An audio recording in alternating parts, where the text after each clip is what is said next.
This week, we have a fantastic scholar who's going to be joining us to help us learn more about the globe study, the process, the concepts, but also the implications.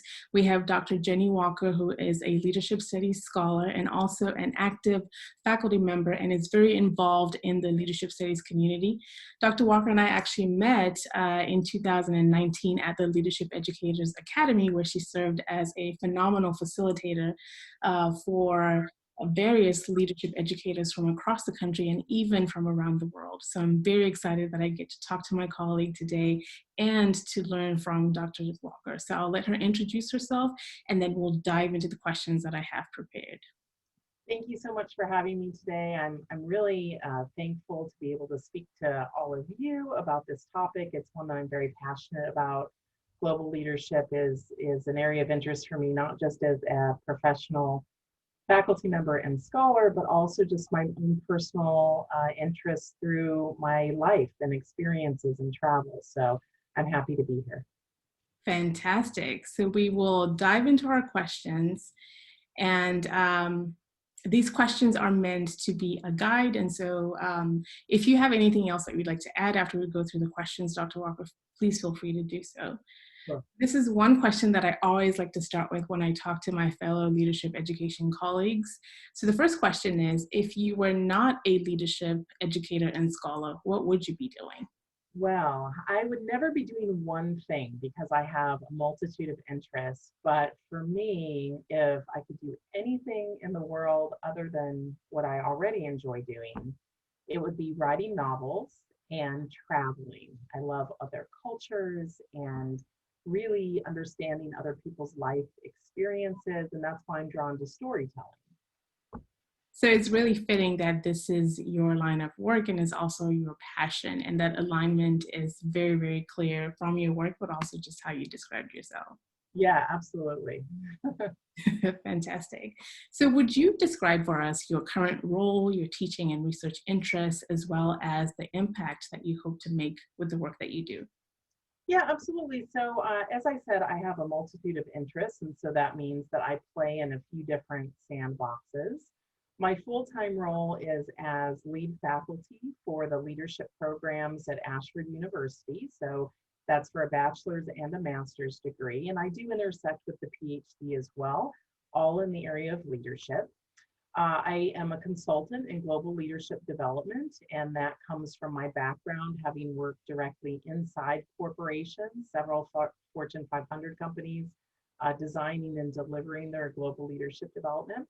I also volunteer my time in my community in a local community leadership program that really is an intersection between business, not-for-profit, and government leaders across sectors and different roles to serve the community needs. My research interests are very specifically in global leadership development. So how do people learn to become and enhance their skills to be effective global leaders? And I also have some projects on the stove around women's leadership, employee engagement across cultures, and then also dynamic learning methods. Fantastic. My next question is, from your perspective, what are the 3 top qualities or characteristics a leader has to have in order to lead effectively within global spaces? I love this question, and I love it for the topic of global leadership because when we look across the literature, as each of the students looks at the literature, they'll see that there's more than 60 identified competencies out there by various scholars over the last 30 to 40 years principally, that say what a global leader should do and how they should be as leaders. And so this is really a point of reflection, I think, for each of us as we work with global leadership development. For me, there are 3 things that stand out. The first is wisdom. And so wisdom being this combination of knowledge and experience that helps us lead ourselves, others, and in our job function. So I think that you need to have this knowledge and experience to be able to understand what to do and how to be and to continuously develop oneself. So that's one. The second is emotional intelligence. So wisdom might help us understand, to reflect on our own behavior and how we come into being as a global leader. But emotional intelligence is this work with other people. So especially across cultures, how do we know where our personal gaps are and learn to fill them? And a lot of this is through relationships. In global leadership, I'd say it's very common, and we should anticipate that we're going to learn to some degree by trial and error. There are some cultures that we're going to go into that we may have read everything to do with that culture. We may have even interacted with some people from that culture, but we choke with new experiences, things that are uncomfortable or difficult, or we didn't handle it the way that we anticipated doing that. So by having emotional intelligence, we're going to pick up on that. We're going to understand that to process what's happened, and then respond to it in a relational way to other people. So we cannot. This is my perspective. We cannot know everything about every person in every culture, and so there has to be this ability to sense and to course correct, and to have a lot of humility in the process that we're learning and growing. The third thing, so we have wisdom, emotional intelligence, and the third is adaptability. And that adaptability is to different situations. It could be cultural situations. It could just be in organizations. So in my work across organizations, they all have different cultures, and I know that everyone here can relate to that. So being able to adapt to those different expectations, different people, and certainly rapid change. Just looking at all the changes that have come down in 2020, adaptability is really key. Mm-hmm. Those are fantastic characteristics that we should be mindful of. And I'm curious about your experience as a consultant, as a faculty member, as a trainer. How have you adapted when working with groups from different backgrounds? Oh, that's a great question. So I am fundamentally, I'm a perfectionist. And so this is my great liability in life that I want to be fully prepared and really, put in 200% with everything that I do. And so from a personality perspective, that drives me to over prepare for situations. So I'll give an example. I did a consulting job 2 years ago in India, and it was a big deal for me. I'd never done a training in India. I had several Indian friends, but just had never done a professional development in that culture. So I did a ton of research on the culture. I reached out to friends and other professionals to find out more about, what would be the expectations for this level of professional in this sector. Really tried to prepare myself. But I'm also experienced enough to know that it wasn't going to play out exactly as I had planned. And so on a daily basis, I would reflect on how things had gone. I would check in with both my co-facilitator. I was fortunate to have a partner in this, who was from a different culture than my own, but not Indian either. Check in with him. I would check in with participants, really forming a relationship with the people that I'm working with, so that it's not a development session that's being delivered to somebody. It's in partnership with them. And so there were many times during the training that I would course correct.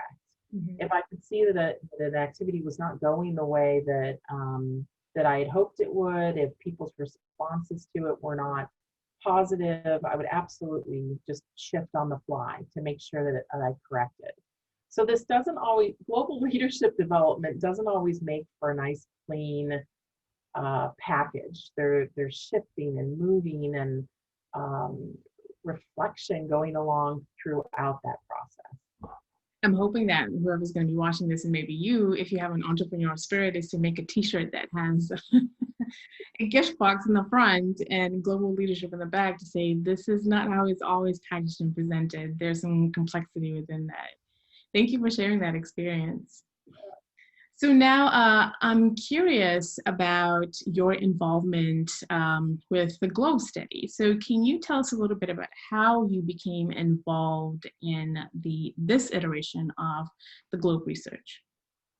So when I did my PhD degree, as I was finishing up, I had a question for one of the scholars who is a past president of Globe, Dr. Mansour Javadan.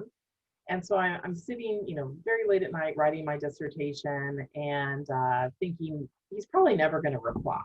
But I had this question about the literature, so I sent it off, and I got a reply back from him within about an hour. And I came to find that that was unusual. So he just happened to have an interest at the same time around the same subject that I did. And long story short, that led to me doing a postdoc at Thunderbird School of Global Management, where he's still teaching. And we formed a relationship. So I worked for several years with Dr. Javadan, both as a postdoctoral scholar, but then later as a director in various positions at Thunderbird.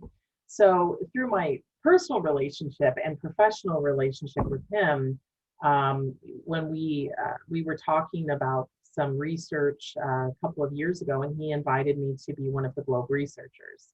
So even though my connection is personal, based upon my credentials and his experience with me, I would offer that for anybody watching this, if you are interested today or in the future in being a Globe researcher, this is accessible. It is absolutely accessible. You would go to the website globeproject.com, and there is an expression of interest.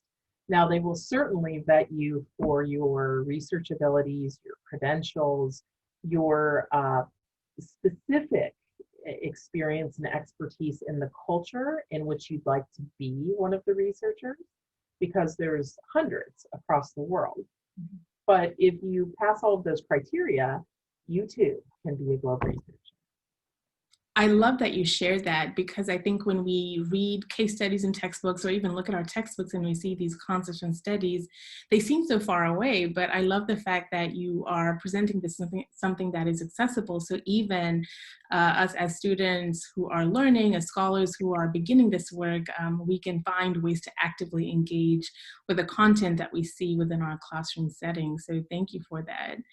Yeah, I would just add one other thing there too, on your point, because I think it's such an important one, is for students to understand that sometimes just expressing your interest and your passion around that topic, it may seem like a goal that you can't achieve at the moment. It's insurmountable. Maybe it wasn't even in your plan, but just expressing that openly to people who work in that space can be magical. And there was no postdoc position posted at Thunderbird.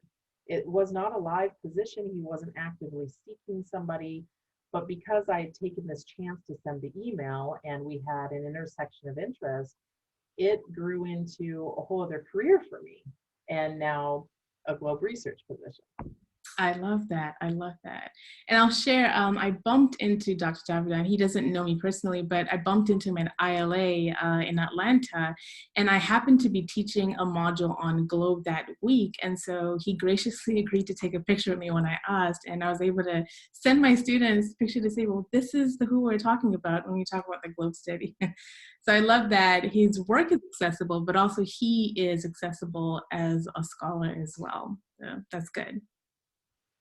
My next question then is, so this is not the first Globe study. We're aware that this is a different iteration.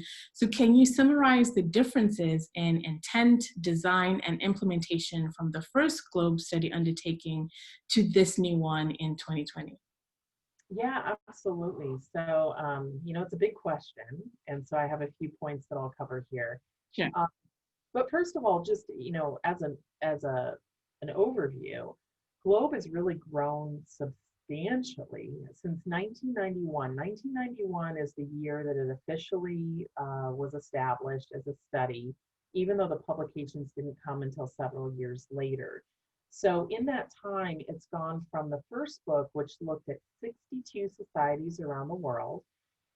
Today, there's 164 that in which data is being collected. So explosive growth, and with that, an explosion of the number of researchers involved. So there were originally 170 researchers, and today that's 390. Wow.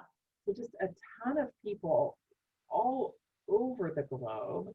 And keep in mind that many of these, they're called CCIs, cross-cultural investigators. Many of them actually live in the country in which they're a researcher, but some of them are either natives from that culture or have very strong professional experience there, fluently speak the language. So there's kind of a mixed population. So it's grown substantially. There's 56 languages that the survey's been translated into. So in the field of leadership, there is no other project to my knowledge that has this kind of scope across the world. The heart of the project, though, remains the same. And at its start, it was to distinguish culture and leadership in different societies, and then the managerial implications for that.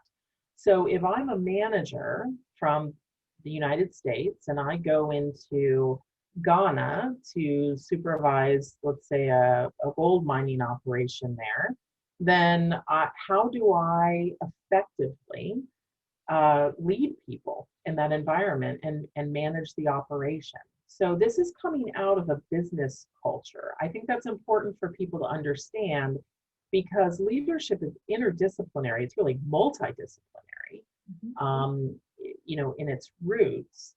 But this particular study is grounded in the field of business. So the heart of the project is the same.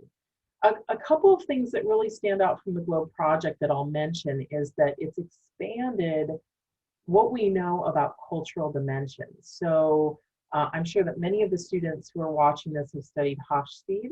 I always say his name wrong. I think it's like Hofstede or something, but Hofstede is what I say. He originally had, I believe, 6 cultural dimensions, and GLOBE has expanded that to 9. So they've added assertiveness, humane orientation, and performance orientation. What I really appreciate about GLOBE is that over the course of study since 1991, they've identified nuances in terms of collectivism. So many times today, I find even among other scholars, they still address collectivism as one approach, one factor of culture, but GLOBE's broken it down into societal and institutional collectivism, which is quite important, especially as we look over in the eastern part of the world. There are some very different approaches to collectivism than what we might be used to here. And then there's a bunch of other insights that have been really valuable there. But in terms of the current study, what's changed is they've added 4 questions.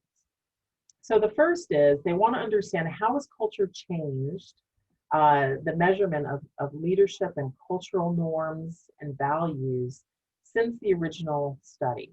So for instance, they might look at Germany in 1991. What did the data say then, and what does it say today, so that they can identify what has shifted, what are the major social drivers of culture that have caused change. It helps to explain these changes. And we know that this happens over time. Stephen Covey has this beautiful chart in the back of The 8th Habit, one of his last publications, that shows over the course of the last century, line by line, how management style and theory has shifted with society. So we know that the same thing is happening with leadership. So first question is, how have these cultures changed? The second is, what is the relationship between national culture and interpersonal trust? This is completely new to the GLOBE studies. They did not measure trust before. So from a research perspective, if you're wondering how they're doing that, they took the original study questions, those have remained the same, and then they added in additional questions about interpersonal trust. And they're looking for insights between those two things. Mm-hmm. The third question that's new is, what insights are there from new countries in the Middle East and Africa? The original GLOBE studies did not have too many countries in these regions that were covered. Some of the questions that come up for my own students are, why do they cover some countries and not others?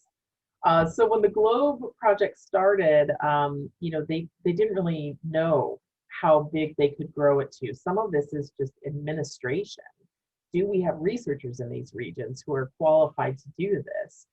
Are the regions open, in terms of certain subsects of the population to even taking the survey?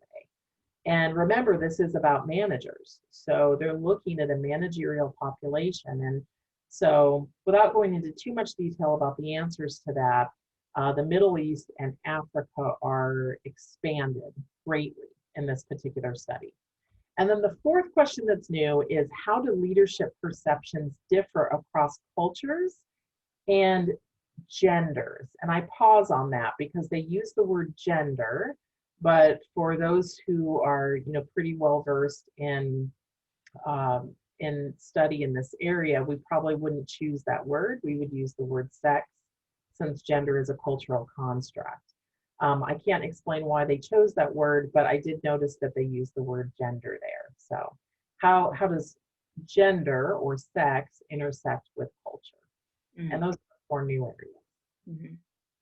I love the fact that the Globe study has been reimagined, but also stayed true to its form. And I'm glad that these social questions are being addressed that lend themselves to criticality, which we know is important in leadership studies. And I imagine that here we are in 2020, where we are seeing these national, global, social, and cultural movements that are coming to the fore. I imagine that the next iteration is really going to be interesting to see how these waves of just things that are happening around the world are going to impact leadership yet again. So I would imagine that you're going to be pretty busy for the next decade or two, at least trying to find this information. Absolutely. And I think that, you make such a great point about the longitudinal nature of this. It's important for everybody to understand that the Globe studies are snapshots. It is literally a snapshot at a point in time about leadership expectations and societal norms with respect to what's a good leader in this culture. What do we accept? What do we replicate when we become leaders in organizations? But we certainly anticipate that changing over time. Mm-hmm. Absolutely. I have two more questions. And the first question would be, what stands out to you about your experience as a Globe researcher? What I really love about being involved in the project is the scope of it. It's certainly unlike anything that I've been involved with in the past. I've worked for very large multinational corporations with huge scope, but none of them have reached the level of Globe, where we have 164 countries involved and a network of researchers among them. So for me, it's the power of collaborative research is what really stands out. And for people who don't know me, that it may sound like, oh, well, that's a given. You work in global leadership and collaboration is essential. But I was the student in school that I hated group projects, like hated with capital letters. Like if you put me in a group to do a project, I was more upset about that than the project. So for me, what I found is over time that, when you're working with people who have similar values, you're working towards an aim that you really respect and believe in. You all want to contribute to your field. You all have, at least minimum credentials to really speak the same language around the research.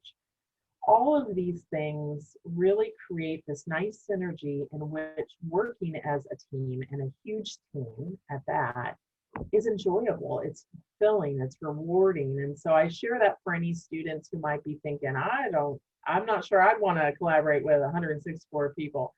But there's just so much reward there. And it's surprising how that's taken a shift for me personally, from being a student to a professional, especially in the research space. Fantastic.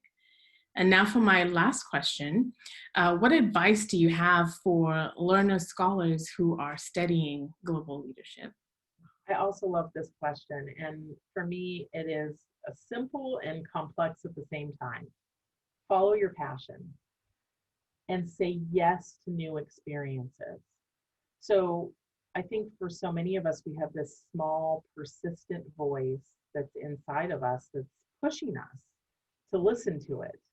And for all the, life reasons that we may be tuning it out, I'd say tune back into that because, for instance, in my case, I've always been drawn to people from other cultures and also to continuous learning and self-development.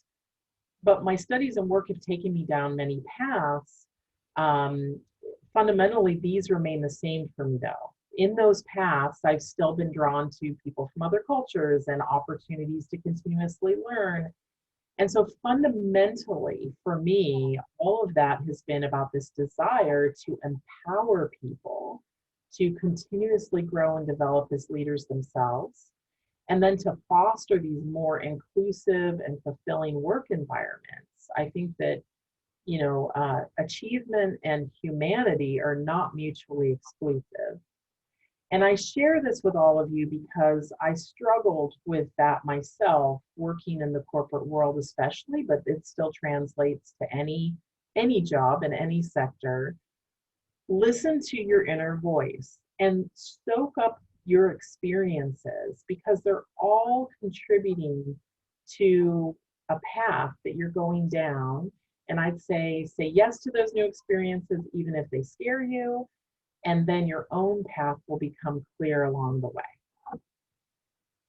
I love that the knowledge that you shared with us is related to the head, the heart, and also the hands, thinking about how we think of all of this from a theoretical perspective, but also our lived experiences. And then how do we apply this within the settings that we are going to be operating in? Because I think at this point now, we know that the global is also happening in the local. And so some of that knowledge that you shared is certainly going to apply to our spaces that we share here within our local environments. So Dr. Walker, I want to thank you so much for the knowledge that you shared and for your time and for being involved in helping the next group of leadership learner scholars find their path in terms of their scholarship. I've asked you some questions, but I wondered if there's anything else that you wanted to share that will be something that we can take with us as we think about global leadership during this semester. Yeah, I think that I've shared most of the insight already, but I would just offer because global leadership is such a collaborative field. I would offer to any students watching this to feel free to link in with me. You never know where our paths will cross. I'm always interested in meeting new people, and I think that there's just a great spirit of welcomeness and inclusion in the field that we should all take advantage of opening our networks. We can all learn from one another and contribute back to the field at the same time. Fantastic. Thank you so, so much for your time and expertise.